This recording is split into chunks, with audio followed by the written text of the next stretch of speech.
Fipronil मिलाने का मकसद ये है किसान भाइयों की इस साल क्या है कि नमी बहुत है खेतों में। माइक्रोराइजा के साथ में इंसेक्टिसाइड तो अपन मिला सकते हैं, पर कभी भी माइक्रोराइजा के साथ में फंगिसाइड कभी भी नहीं मिलाना चाहिए। अगर अपन माइक्रोराइजा के साथ में फंगिसाइड अगर मिलाते हैं तो यूँ मान लीजिए फिर आप माइक्रोराइजा नहीं डाल रहे हो, खेत में मिट्टी डाल रहे हो, वो कोई काम नहीं करेगा।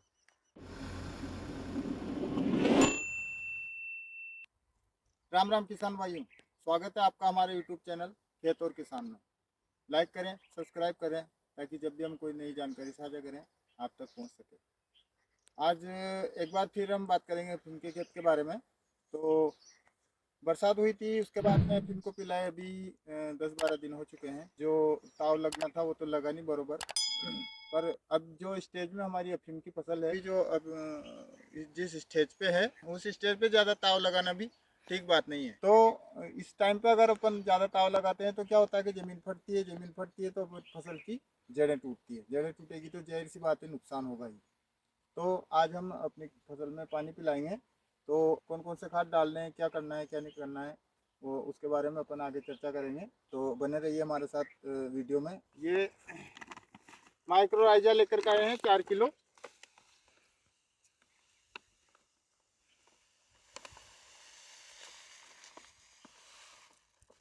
माइक्रोराइजा के बारे में आप सभी को पता ही होगा क्या काम करता है। ये फंगस के रूप में कार्य करता है और हमारे खेत में जो भी पुरानी फसल के अवशेष पड़े हुए रहते हैं उनको सबको फसल को खाद के रूप में उपलब्ध कराता है।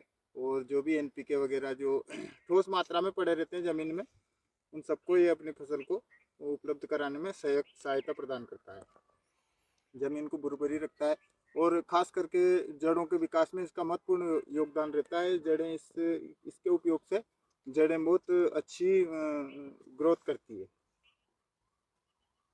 तो ये 4 किलो अपन माइक्रोराइजा लेकर के आए हैं और इसके साथ हम मिलाएंगे ये 1 किलो फिप्रोनिल 0.6%। तो ये फिप्रोनिल मिलाने का मकसद ये है किसान भाइयों की इस साल क्या है कि नमी बहुत है खेतों में। तो नमी बहुत होने के कारण क्या होता है कि हमारे खेत में क्या है कि ज़मीनी रूप से जो इंसेक्ट आते हैं तो उनसे हमारे खेत को, हमारी फसल को ये फिप्रोनिल की वजह से बचाएगा। तो ये अपन इंसेक्टिसाइड तो माइक्रोराइजा के साथ, मतलब ये सावधानी वाली बात बता रहा हूँ मैं। माइक्रोराइजा के साथ में इंसेक्टिसाइड तो अपन मिला सकते हैं, पर कभी भी माइक्रोराइजा के साथ में फंगिसाइड कभी भी नहीं मिलाना चाहिए। अगर अपन माइक्रोराइजा के साथ में फंगिसाइड अगर मिलाते हैं तो यूँ मान लीजिए फिर आप माइक्रोराइजा नहीं डाल रहे हो, खेत में मिट्टी डाल रहे हो, वो कोई काम नहीं करेगा, क्योंकि माइक्रोराइजा खुद फंगस के रूप में काम करता है। और अगर अपन फंगिसाइड मिला देंगे तो फिर वो कैसे काम करेगा। तो ये एक चीज़ का हमेशा ध्यान रखना चाहिए, माइक्रोराइजा के साथ में कभी भी फंगिसाइड मिलाना नहीं चाहिए।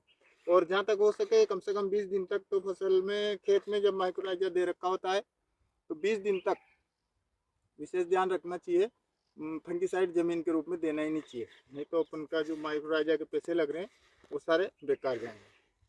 इस तरह से इनको अच्छी तरह से मिला लेंगे अपन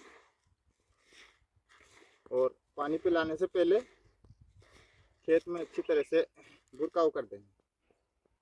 यूरिया का इस्तेमाल अपन नहीं कर रहे हैं क्योंकि हमने अभी इसमें डीएपी दिया है 10 किलो, तो उसके अंदर जाहिर सी बात है नाइट्रोजन रहता ही है, तो यूरिया का इस्तेमाल हम नहीं कर रहे हैं। और कोशिश भी यही रहना चाहिए कि अफीम की फसल में यूरिया कम से कम इस्तेमाल करना चाहिए।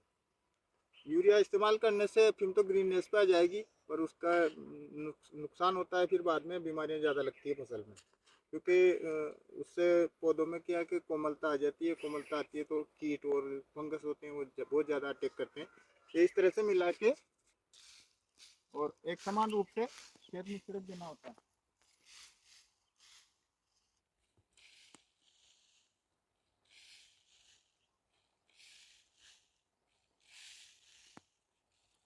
ये तो हो गया था कि क्या क्या डालना है और कैसे डालना है और क्या सावधानी रखनी चाहिए।